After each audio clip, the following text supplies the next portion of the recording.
ঘটলো, প্রাণ চলে গেল একজনের, বাংলার পরিযায়ী শ্রমিক, তার প্রাণ চলে গেল। ইতিমধ্যেই যে খবর আমরা পাচ্ছি, পূর্ব বর্ধমানের বাসিন্দা ছিলেন, তামিলনাড়ুতে কাজ করতে গিয়েছিলেন, কিন্তু কেন, কি কারণে এসআইআর আতঙ্কে প্রাণ চলে গেল তার? পরিবারের ঠিক কি অভিযোগ? শরদিন্দু রয়েছে আমার সঙ্গে, শরদিন্দু জানাতে পারবে আরো ডিটেল। শরদিন্দু, পরিবার কেন অভিযোগ করছে যে এসআইআর আতঙ্কেই তার প্রাণ চলে গেছে, ঠিক কি ঘটেছে?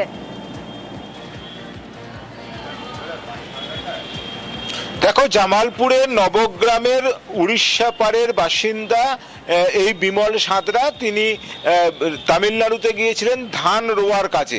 সেই কাজ সেখানে শেষ হয়ে আসছিল, বাড়ি ফেরার কথা বলছিলেন, তবে আর্থিক অবস্থা খারাপ সেটাও বলছিলেন। সেই মুহূর্তে পশ্চিমবঙ্গ সহ কয়েকটি রাজ্যে এসআইআর এর ঘোষণা হয় এবং সেই কথা শুনেই তিনি বাড়িতে কিন্তু উদ্বেগ প্রকাশ করে ফোন করেছিলেন যে যেসব নথি রাখবে সেই সব নথি সব রয়েছে কিনা, বা 2002-এর ভোটার তালিকায় নাম রয়েছে কিনা, এই সব বিষয়গুলো নিয়ে খুবই তিনি চিন্তায় ছিলেন। এবং পরিবারের সদস্যরা, তার ছেলে, সে দাবি করছে যে এই যে একটা টেনশন, এই যে একটা উদ্বেগ, সেই তার থেকেই তিনি একটা মানসিক অবসাদে ভুগছিলেন এবং সেজন্য তিনি বিষ খেয়ে আত্মহত্যার চেষ্টা করেন। তাকে সেখানকার হাসপাতালে ভর্তি করা হয় এবং ভর্তি করা হলে সেখানে তার মৃত্যু হয়। এবং তারপর প্রশাসনের উদ্যোগে গতকাল সন্ধ্যায় জামালপুরে তার মৃতদেহ নিয়ে আসা হয়। সোনিয়া। বেশ, শরদিন্দু।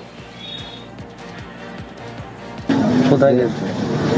তামিলনাড়ু কাজের, ওখানে হঠাৎ ওখানে কাজকর্ম খুব কম হয়, তারপরে এখানে এসআইআর চালুর জন্য খুব টেনশনে পড়ে যায়, শরীর খারাপ হয়, হসপিটালে ভর্তি হয়, তো সেই কারণে মারা গেছেন। সেটা ভোটার লিস্টে নাম আছে কিনা বা আরও কিছু প্রবলেম হবে কিনা, সেই জন্য। ফের এসআইআর আতঙ্কে মৃত্যুর অভিযোগ। আর পূর্ব বর্ধমানের জামালপুরে তুঙ্গে তরজা। অভিষেকের নির্দেশে মৃতের বাড়িতে মন্ত্রী স্বপন দেবনাথ পৌঁছে যান। মৃতের পরিবারের সঙ্গে দেখা জেলা তৃণমূল সভাপতির। এসআইআর আতঙ্কে মৃত্যুর অভিযোগ তৃণমূল কংগ্রেসের। এসআইআর আতঙ্কে মৃত্যুর অভিযোগ ভিত্তিহীন দাবি বিজেপির। এসআইআর আতঙ্কে তো বহু মানুষ তাদের আত্মহত্যা করছে। বর্ধমানে জামালপুরে নবগ্রামে উড়িয়াপাড়ায় বিমল সাঁতরা আত্মহত্যা করলো বৃষ্টি। এর জন্য দায়িত্ব নির্বাচন করেছে।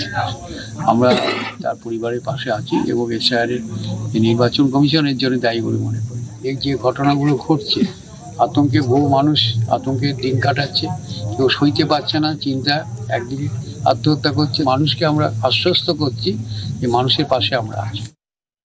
এসআইআর হচ্ছে কোনো ভোট ব্যাংকের ব্যাপার নয়, কিন্তু এটা হচ্ছে পরিষ্কার পরিচ্ছন্ন একটা ভারতীয় পরিকাঠামো গঠন করার জন্য, দেশের গঠন করার জন্য নির্বাচন দপ্তর এটাই করছে। অর্থাৎ এটা সমস্ত মানুষের কথা ভাবনা চিন্তা করেই করছে। কিন্তু এখানে অযথা তৃণমূল আতঙ্কিত হওয়া আর অযথা কোনো মানুষের কোনো কারণে মৃত্যু হয়ে যাওয়াটাকে মিথ্যা অপবাদ দিয়ে এসআইআর ঢুকিয়ে দেওয়া, এটা আমি মনে করি একটা অযৌক্তিক ব্যাপার হচ্ছে, পুরো হাস্যকর ব্যাপার হচ্ছে। এসআইআর এ গরম ভোটের বাংলা। আর এসআইআর শুরুর পর থেকে আত্মহত্যার অভিযোগ উঠেছে এই রাজ্যে। আর এবার প্রতিবাদে পথে নামছেন মমতা বন্দ্যোপাধ্যায়। মঙ্গলবার মিছিল রয়েছে, মিছিলে হাঁটবেন মমতা বন্দ্যোপাধ্যায় রেড রোড থেকে জোড়াসাঁকো পর্যন্ত। আর সেই মিছিলে মমতা বন্দ্যোপাধ্যায়ের সঙ্গে হাঁটবেন অভিষেক বন্দ্যোপাধ্যায়। লড়াই আমি কম করিনি জীবনে, আবার লড়াই করব, কিন্তু মানুষের অধিকার কেড়ে নিতে দিচ্ছি না, দেব না। সোচ্চার হয়ে বলবো, যতদিন বাঁচবো লড়াই করে বাঁচবো। ভোটের বাংলায় শুরু হয়েছে এসআইআর, অর্থাৎ ভোটার তালিকায় বিশেষ নিবিড় সংশোধন। ইতিমধ্যেই এসআইআর আতঙ্কে আত্মহত্যার অভিযোগ উঠেছে। এসআইআর শুরুর পর এনআরসি আতঙ্কেও আত্মহত্যার অভিযোগ উঠেছে রাজ্যে, জানিয়ে ক্রমেই চড়ছে রাজনীতির পারদ। এবার আক্রমণের ঝাঁজ বাড়িয়ে পথে নামছেন মমতা বন্দ্যোপাধ্যায়, থাকবেন অভিষেক বন্দ্যোপাধ্যায়ও।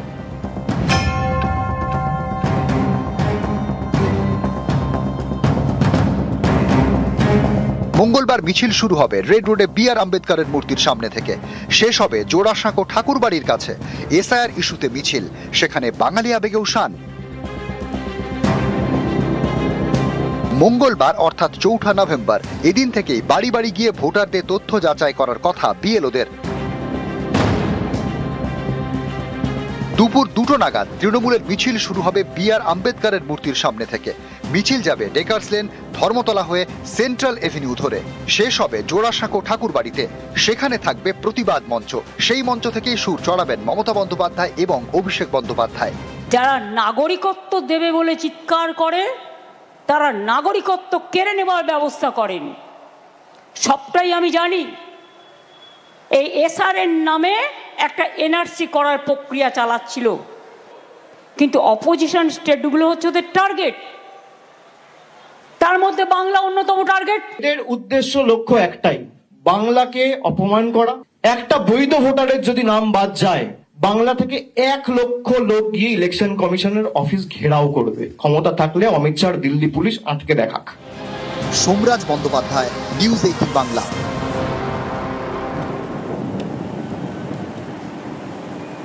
ডিটেক্ট, ডিলিট, ডিপোর্ট, শুভেন্দু অধিকারীর এই যে 3D তত্ত্ব, যে খোঁচা, সেই খোঁচাতে ইতিমধ্যেই কিন্তু সরগরম রাজ্য রাজনীতি। যে পথে অনুপ্রবেশ, সেই পথেই ফেরার বার্তা দিচ্ছেন শুভেন্দু অধিকারী এবং খোঁচা দিয়েছেন পাল্টা তৃণমূল। কুণাল ঘোষ কি বলেছেন সেটাও শোনাবো। শুধু শুভেন্দু অধিকারীকেই খোঁচা তা নয়, একের পর এক তোপ দেখেছে তৃণমূল। যে কথা বাংলাদেশের মুসলিম অনুপ্রবেশকারীরা পুলিশের কাছ থেকে জেনে নেবেন, একটা হচ্ছে ডিটেক্ট, দুই হচ্ছে ডিলিট, তিন হচ্ছে ডিপোর্ট। আপনি এসআইআর এ ডিলিট হবেন, ডিলিট হলেই আপনাকে বিএসএফ চ্যাংদোলা করে তুলে নিয়ে গিয়ে ওপারে ফেলবে।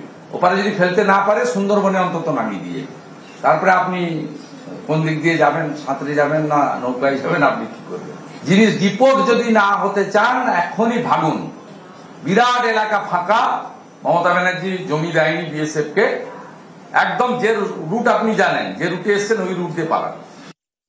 বাংলাদেশ থেকে যদি কেউ এসে ঢুকে থাকেন, ঢুকলেন কি করে? দায়িত্বটা তো শুভেন্দু অধিকারীর বস অমিত শাহ। বর্ডার লাইন থেকে 15 কিলোমিটারটা অ্যামেন্ড করে বর্ডার লাইন থেকে 50 কিলোমিটার বিজেপি বিএসএফ এর আন্ডারে নিয়ে নিল। তো তাহলে যদি এতখানি এরিয়া বিএসএফ এর আন্ডারে থাকে, তাহলে সেখানে বাংলাদেশ থেকে লোক ঢুকলো কি করে? আগে শুভেন্দুবাবু ঠিক করে নিন। আপনি ফেরত পাঠাবার কথা বলছেন, আর জগন্নাথ সরকার বলছে সীমান্তটা ভেঙে দিয়ে বাংলাদেশটার সঙ্গে মিশিয়ে নেওয়ার কথা। আগে আপনারা ঠিক করে আসুন। জগন্নাথ বাবু এমপি, আপনার থেকে বড় জনপ্রতিনিধি। আর এবার বীরভূমের সাঁইথিয়ার দিকে নজর রাখবো। কেন নজর রাখবো? তার কারণ তৃণমূলের বিএলওর সঙ্গে একটা ঘনিষ্ঠতার অভিযোগ তুলছে বিজেপি, আর এই অভিযোগ ঘিরে বীরভূমের সাঁইথিয়ায় সরগরম হয়ে উঠেছে। 2, 6 আর 7 নম্বর ওয়ার্ডের বিএলওর বিরুদ্ধে অভিযোগ উঠছে।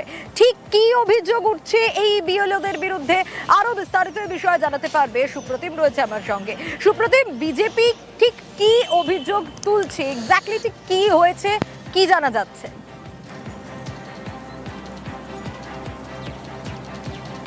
একদমই, সেটা হচ্ছে যে সাঁইথিয়ার বিভিন্ন জায়গায় যে বিএলওদের নিয়োগ করা হয়েছে, সেইটা নিয়ে কিন্তু সাঁইথিয়ার যে বিজেপি রয়েছে তারা কিন্তু অভিযোগ তুলেছেন। এবং অভিযোগ কাদের বিরুদ্ধে তুলেছেন, যে যেমন রয়েছে সাঁইথিয়ায় অনিমেষ মণ্ডল, যিনি তৃণমূলের ওয়ার্ড সেক্রেটারি, সাঁইথিয়ার 7 নম্বর ওয়ার্ডের বিএলও হিসেবে যাকে নিয়োগ করা হয়েছে। অন্যদিকে সুখেন্দু খান বলে একজন রয়েছেন, তিনিও রয়েছেন সাঁইথিয়ার 6 নম্বর ওয়ার্ডের কর্মী এবং তিনিও তৃণমূল কর্মী। আর অনিন্দ মিস্ত্রি, যার নামে সাঁইথিয়া 2 নম্বর ওয়ার্ডের তিনিও তৃণমূল কর্মী। এই 3 জন বিএলওর বিরুদ্ধে সাঁইথিয়ার যে বিজেপি রয়েছে তারা অভিযোগ করেছে এবং তারা জানিয়েছেন যে তারা ইতিমধ্যে নির্বাচন কমিশনে অভিযোগ করেছে। তবে এরপরেও যদি তারা পক্ষপাতিত্ব করে কাজ করে, তাহলে নির্বাচন কমিশনে আবারও কাজ করবে, নির্বাচন কমিশনে আবারও অভিযোগ করবে, এমনটাই কিন্তু অভিযোগ হচ্ছে বিজেপির। যদিও যাদের বিরুদ্ধে অভিযোগ সেরকম একজন বিএলও জানিয়েছেন যে তিনি সরকারি কাজ করেন এবং তিনি অস্থায়ী কর্মী, তাকে বিএলও হিসেবে সেখানে নেওয়া হয়েছে এবং তিনি কোনো রকম পক্ষপাতিত্ব করবেন না। বিজেপির অভিযোগ করছে বলেই যে এরকমটা করবেন এরকম নয়। যদিও তৃণমূলের তরফ থেকে বলা হয়েছে যে প্রত্যেকেই সঠিকভাবে কাজ করবে। বিজেপি শুধু অভিযোগ করছে যারা এসআইআর প্রক্রিয়ায় দেরি করছে, এমনটাই কিন্তু অভিযোগ হয়েছে। তবে বিজেপির পক্ষ থেকে বলা হয়েছে নিরপেক্ষ হয়ে কাজ না করলে কিন্তু তারা ফের নির্বাচন কমিশনে অভিযোগ করবেন। বেশ সুপ্রতিম। কোনো মতেই তৃণমূলের সঙ্গে যুক্ত নয়, আর আমরা তো সরকারি কর্মচারী, এটা নির্বাচন কমিশনের ব্যাপার।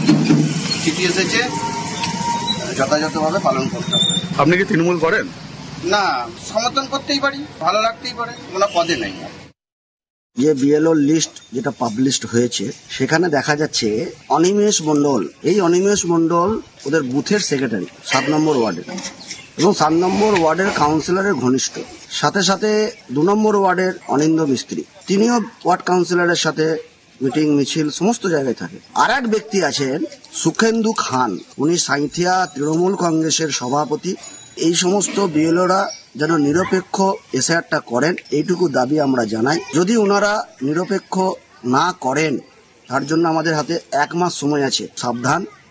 ভালো হয় বিজেপিকে বলুন যে ওরা একটা লিস্ট জমা দিয়ে দিক প্রত্যেক জেলায় জেলায়, এদিকেই বিএলও করতে হবে, সব থেকে সুবিধা হবে। আরে বীরভূম জেলায় পশ্চিমবঙ্গে বেশিরভাগটা লোকটা তৃণমূলের সংগঠনের সঙ্গে যুক্ত আছে। আরে দেখতে হবে কাজে তারা কোনো গাফিলতি করছে কিনা।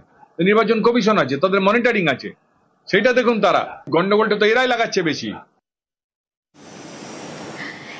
এই যে বিএলও বুথ লেভেল অফিসার নিযুক্ত করছে কমিশন, কিছু কিছু বিএলওদের নিয়ে অভিযোগ জানাচ্ছে বিজেপি। কি অভিযোগ?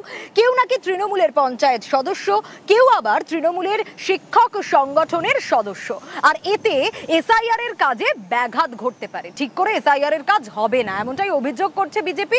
আর অভিযোগ জানিয়ে তারা কমিশনে নালিশও জানিয়েছে। পাল্টা জবাব দিয়েছে তৃণমূল, আর এই নিয়ে রাজনৈতিক চাপানোতর তুঙ্গে। পশ্চিমবঙ্গে চালু হয়েছে এসআইআর। ভোটার তালিকায় নিবিড় সংশোধনের কাজ করবেন বুথ লেভেল অফিসাররা, তাদের নিয়োগ করেছে কমিশন। বিজেপির অভিযোগ, এই বিএলওদের অনেকেরই তৃণমূলের সঙ্গে যোগ রয়েছে। যেমন মালদার হবিবপুরের বাসিন্দা অসীম সরকার, পেশায় পার্শ্ব শিক্ষক।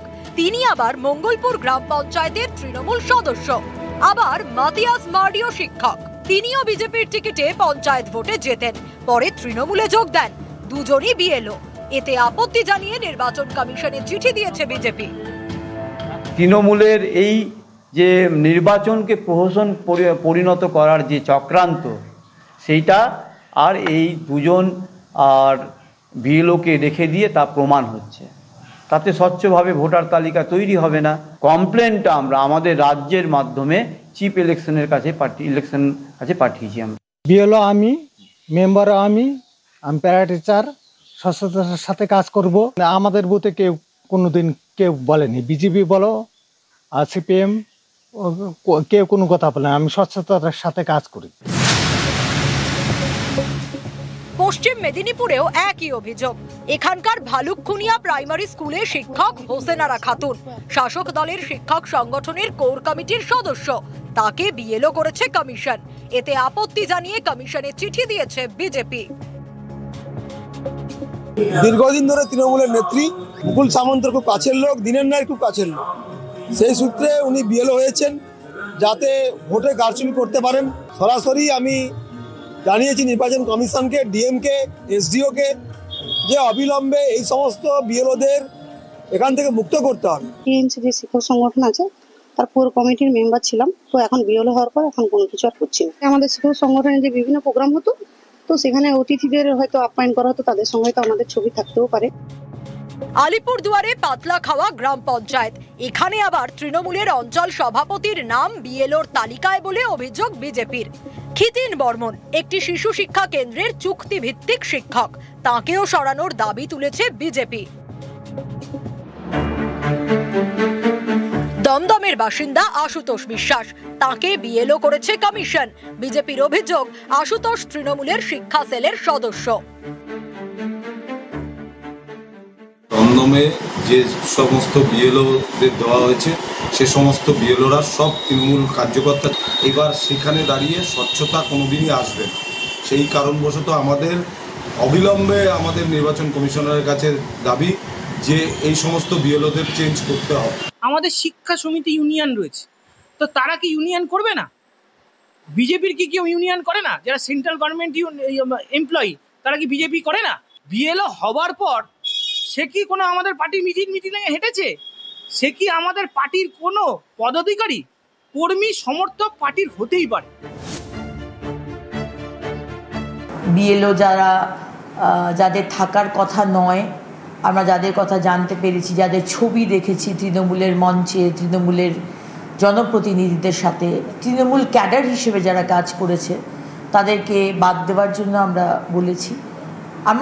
আমাদের একটাই কারণ যে আমরা স্বচ্ছভাবে পুরো প্রসেসটা হোক। বিএলও কাজটা তো হচ্ছে নির্বাচন কমিশনের কাজ, তো সেখানে তিনি কি করছেন, কোন বাড়িতে যাচ্ছেন, সেটা তো বিএলএ 2 দেখতে পাচ্ছি। বিএলএ 2 তো শুধু তৃণমূলের নয়। যদি অমিত শাহ সচিব পদ ছেড়ে এসে বিজেপি ঘনিষ্ঠ কেউ মুখ্য নির্বাচন কমিশনার হতে পারেন, তাহলে পাড়ার তৃণমূল নেতার দিকে আঙুল তুলে কি লাভ? তাহলে নির্বাচন কমিশনার থেকে আগে ওই অমিত শাহের অনুগামীকে আগে সরানো হোক। নিউজ 18 বাংলা। নদিয়ার চর যাত্রা সিদ্ধি গ্রাম, সে গ্রামে এসআইআর আতঙ্ক তৈরি হয়েছে। 2002-এর ভোটার তালিকায় নাম নেই স্থানীয়দের। কেন উধাও হয়ে গেল নাম? কোথায় কনফিউশন? একটা বড় বিষয় রয়েছে এর মধ্যে। কি রয়েছে জানাবো ব্রেকের পর।